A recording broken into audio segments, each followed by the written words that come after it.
Greetings, gainers.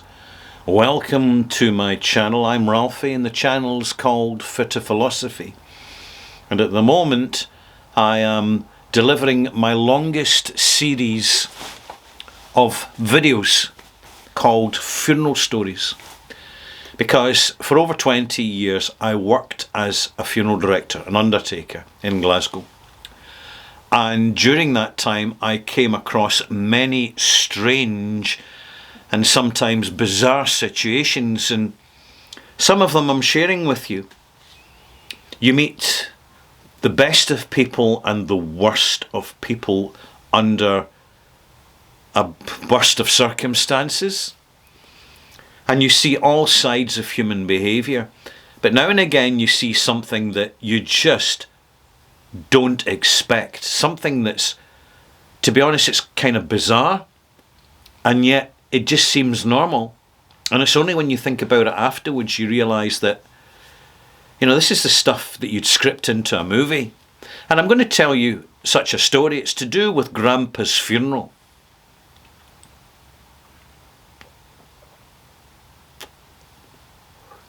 Grandpa was loved by all the family, big family. East End of Glasgow. There was at least 6 sons and 2 daughters, and about a dozen grandchildren.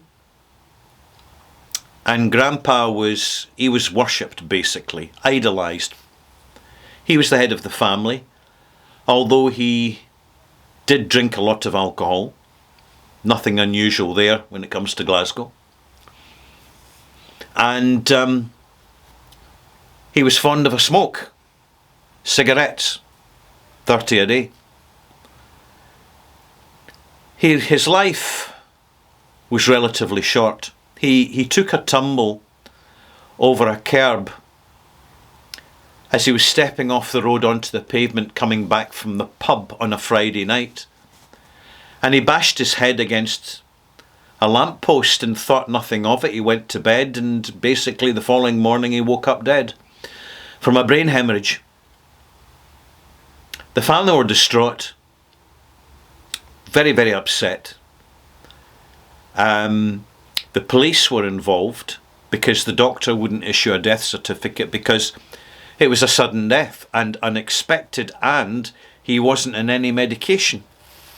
So it was referred to the coroner, known in Glasgow as the Procurator Fiscal, who ordered a post-mortem to take place to make sure there was no foul play or suspicious circumstances, in order really just to establish the real cause of death.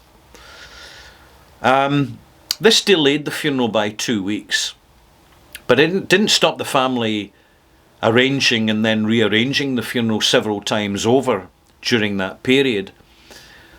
First they wanted a simple funeral, but then it grew more ambitious, and then they wanted a carpet of flowers, and then they wanted a dove release, and then they wanted a brass band because they liked brass band music.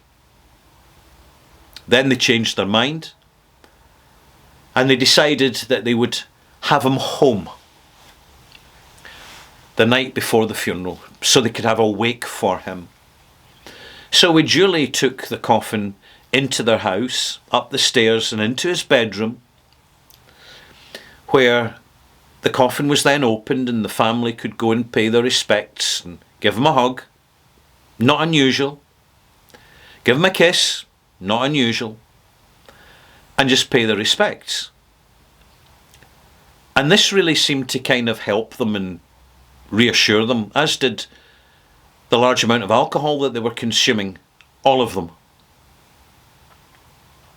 There must have been about 30 people in that house, all family members and close friends.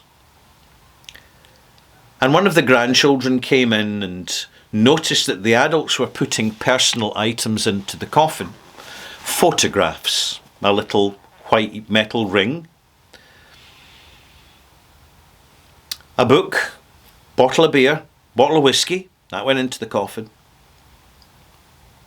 A few other items, personal stuff, which is fine, it's not unusual. But when I went to conduct the funeral the following day, I had to advise the family that they'd have to remove the bottle of whiskey because it was made of glass, and glass at the crematorium is going to melt, and it's going to turn effectively into glue. And therefore you can't have glass items inside a coffin for cremation. They understood this. They were starting to sober up a bit. But because of the space created, they asked one of the grandchildren, volunteered to put one of their stuffed plushy toys into the coffin. And of course, the adults thought this was a wonderful idea. And as soon as one grandchild did it, they all wanted to do it. So it ended up there was about a dozen stuffed toys stuffed into the coffin, which was fine. But the children would put the toys in and then take them out and go back to their bedrooms and bring different toys. And there was a conversation going on amongst the grandchildren. I didn't pick up on it, but we found out soon enough what it was all about. We arrived at the crematorium, a lovely day, sun's shining, nice fresh air, slightly out in the countryside, at a crematorium called Craigton.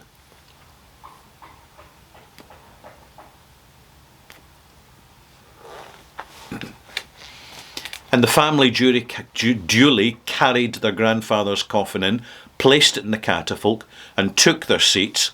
Full service room, full chapel for the event. And the minister came forward and started with a hymn, followed by reading from the Bible, followed by the eulogy before the committal. It was at the beginning of the eulogy that something strange happened.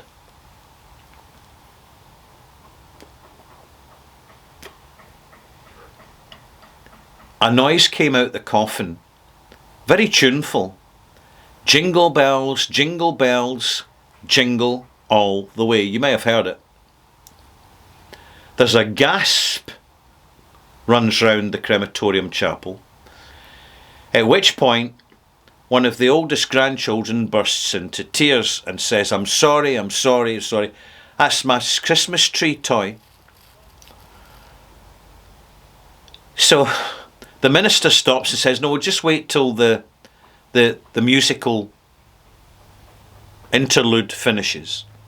And it's amazing how clear it was coming out the coffin. I mean, you'd think with the lid closed it would be quite muffled, but it wasn't. It's almost as if the coffin itself was acting like an echo chamber for it. As soon as one tune stopped, another started. I'm a little teapot, short and stout. This is my handle, this is my spout. Tip me up and pour me out. Yeah, it was one of the other stuffed toys. You see, the grandchildren had decided they want the best toys to go into Grandad's coffin to show how much they loved them. So they went for the electronic toys. They went for the musical toys. See, when one grandchild gets something special, they all want it. And there's no peace till they get it. So we had about, in succession, but occasionally overlapping, it's almost as if Grandad wanted them to get on with it. These musical boxes inside the plush toys started chiming off their tunes one by one. Once they finished, the minister continued with the eulogy and the benediction, the blessing and the commitment, and then the curtains were drawn, and then the service was over. But at this point, the crematorium attendant came to me and said, we've got a problem here. Because that coffin's full of batteries. Because all these toys run off of batteries. And if we put the coffin into the cremator, these batteries are going to blow up like grenades. Leave it with me, I said. I approached one of the mourners, one of the sons, one of the more grounded, sensible ones. I took him aside quietly and explained the situation. He totally got it. He was laughing, actually. He thought it was funny.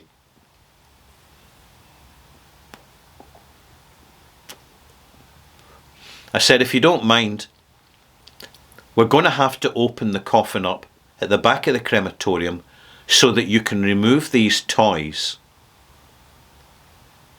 Unless you can get access to the batteries. And if you can remove the batteries, that would be fine. Because I know with the grandchildren, it would hurt their feelings and they'd be really upset if their toys didn't go with Grandad. Right? So he agreed, and I said, we'll need a second member of the family just to witness it. Just for reassurances that you're doing it. So you can tell the family exactly what's happened when they're ready.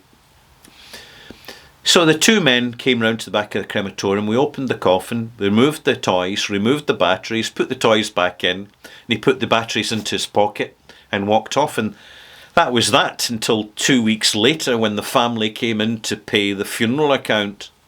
Well, they were delighted. They were absolutely made up with what had happened because they were convinced that that was Grandad's way of saying cheerio to the grandchildren. And the grandchildren were so made up because they'd heard, those that had put musical toys in had heard their tunes and knew that Grandad was saying goodbye to them. Of course, the younger grandchildren who didn't have musical toys were not happy about it. So they seemed to cheer up once they'd got bought these musical toys with a push button and plays a tune and all the rest of it. And as I said to them, well, at least they were nice appropriate tunes and you didn't have any He-Man toys in it with the wrong sort of narrative, which they found very, very funny and amusing, and that's what happened. And to this day, we've got to ask ourselves, why did those musical toys start playing all by themselves in that coffin? What was going on there? I was there, I witnessed it. I saw it happen. I was the undertaker in charge of that funeral. And it's not an isolated situation. I've been in situations where clocks have stopped, vehicles have refused to start, lights have suddenly gone out. We're dealing with the paranormal here, because the paranormal is real.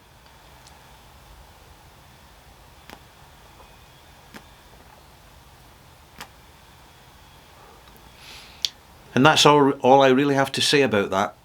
Hope you've enjoyed it.